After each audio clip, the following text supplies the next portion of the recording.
Hi, I'm Linda Norman. I'm a watercolor artist here in Kelowna, British Columbia. My studio is called Bandree, and today I'm here with Roger Lee in his studio, Art Framer, and we're going to talk about all kinds of creative things and how that plays out for us and for other people. Thank you for joining us.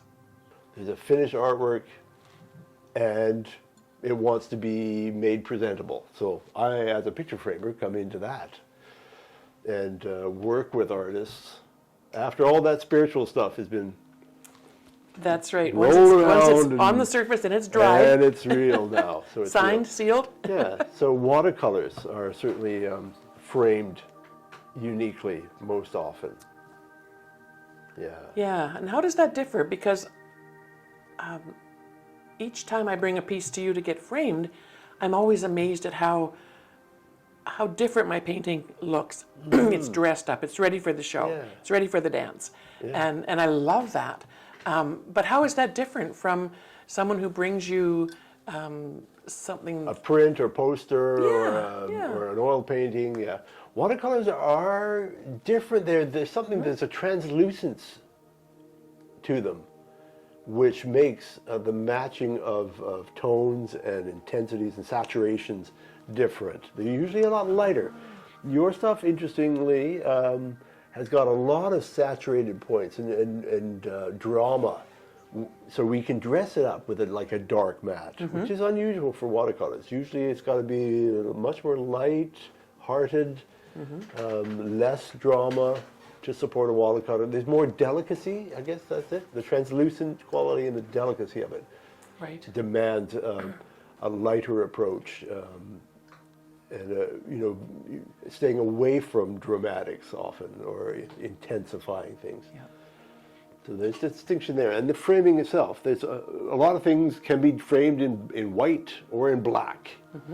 Gallery presentation and whatnot. And watercolors are often displayed in black, but not very often in actually framing something for the wall, for dressing it up. Yeah. Very, very rarely are you using a black frame because of again, there's so much more delicacy and subtlety and translucency to it. Well, and that's understanding that is so important, because before you moved to Kelowna and I knew that I could rely on you to do magic with my paintings, I did frame everything. I matted everything and framed everything in black. Yeah.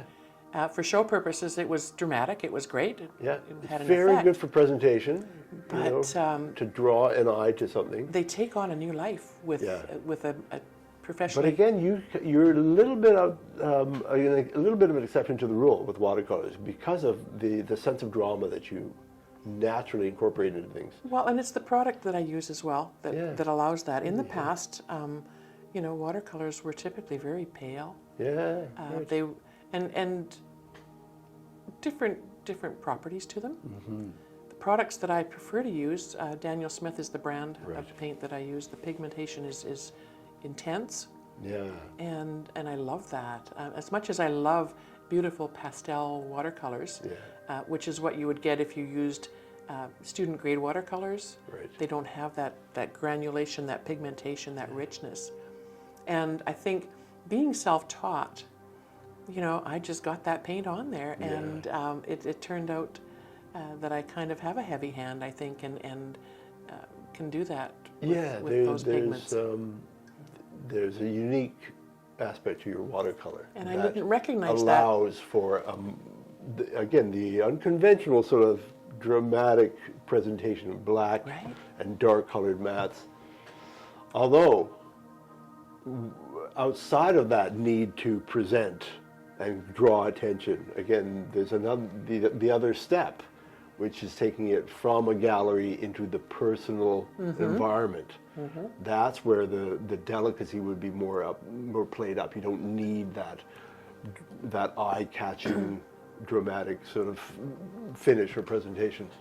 There's more options once it's taken out of the gallery and become a personal artifact. So when someone purchases a piece of art, they can bring it to you, and you can make it Yeah, if they've got a lot of black furniture, More yeah, suitable we'll for do their that. for their For their surroundings. environment or Yeah. for their temperament, you know. But often watercolors are often wanting to be sort of more muted tones, more warmth to it. Yeah. Well, and it's interesting. You know, I think watercolors are starting to gain a bit of popularity, but Yeah. typically they weren't what people went to. Not in the You same know, way. No, I think they're because more of a. you know, for decorative purposes in homes, I think people were right. going for larger, abstract, maybe brighter colors, Yep. larger florals, that kind of thing, and watercolors just There's typically not weren't. a lot of watercolor abstract artists. There's not. Not in the same way they are with acrylics. Yeah. There's a whole abstract acrylic or abstract oils, very standard sort of in our consciousness as far as a consumer of art. We're familiar with all that. But abstract in watercolors, how often is that? And the nature of watercolors too, it doesn't allow an easy way to make a larger piece. Right. You know, you could do a huge 10 by 10 foot That's right. piece in acrylic Yeah.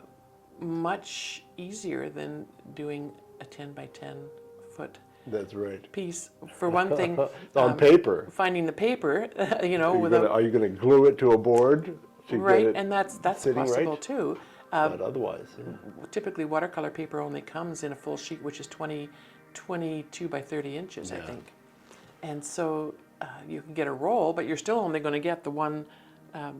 depth of it. And so that's interesting. I was at a gallery show not long ago, and there was a piece on the wall that it was, I didn't measure it, but I'm guessing it was at least 8 feet by 8 feet. Is that right? It was amazing, absolutely amazing.